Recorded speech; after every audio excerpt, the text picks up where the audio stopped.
In the first few decades of automobile use, car wrecks were not uncommon. First, folks were not used to driving motorized vehicles. Second, the cars themselves could be glitchy. Engines died, tires blew, frames collapsed, and more because production standards and safety measures were not yet in place. These colorized photos will give you a look at the more comical and unbelievable car wrecks of the time. Before we do, it would be really nice to subscribe to my channel. Then head into the comments and let us know what other old treasures you would like to hear about. Alright, let's start the time travel journey. The cars of yesteryear could be quite dangerous. Sure, they were slower than today's vehicles, but they also lacked standard safety features like seat belts, airbags, shatterproof glass, and bumpers. Basically metal boxes on narrow tires, cars of the past were not designed with a thorough understanding of physics. They were top-heavy and prone to tipping, as you can see in this collection of colorized photographs from the 1930s. In the 1920s, the National Safety Council was established. It was tasked with keeping stats on car accidents, as well as raising public awareness about safe driving. Cars were still a novelty item into the 1930s. When a car crash happened, crowds of onlookers flocked to the scene to take in the carnage. Fortunately for us, they also snapped photographs.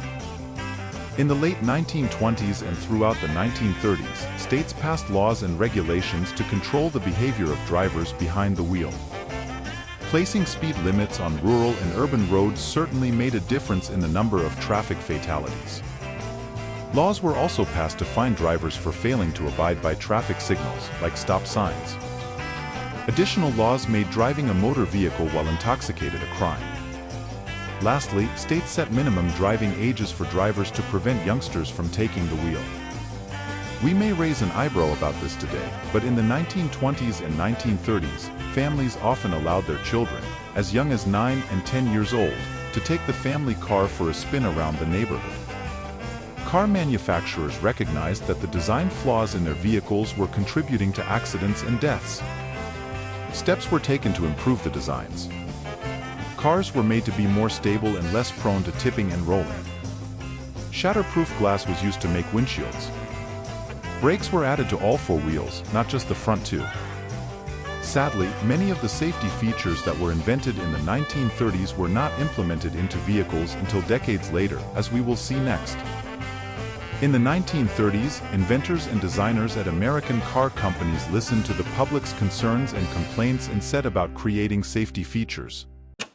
It may surprise many people to learn that things like seat belts, padded dashboards, all-steel bodies, shock-absorbing steering columns, and hydraulic brakes were all invented in the 1930s. You won't find these features on cars of that decade, however. The outbreak of World War II shifted focus away from car manufacturing and to the war effort.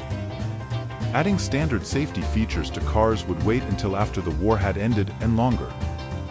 We have to fast forward nearly 30 years to find the first car with a 3-point seatbelt. That car was the Volvo PV544, a Swedish car that was released in August of 1959. Although European car companies were quicker to install seatbelts on their vehicles, it took US car makers much longer to get on the bandwagon. The federal law mandating seatbelts be installed in all automobiles didn't start until 1968. During the pre-seatbelt days, as this collection of colorized photographs show, driving was a dangerous undertaking.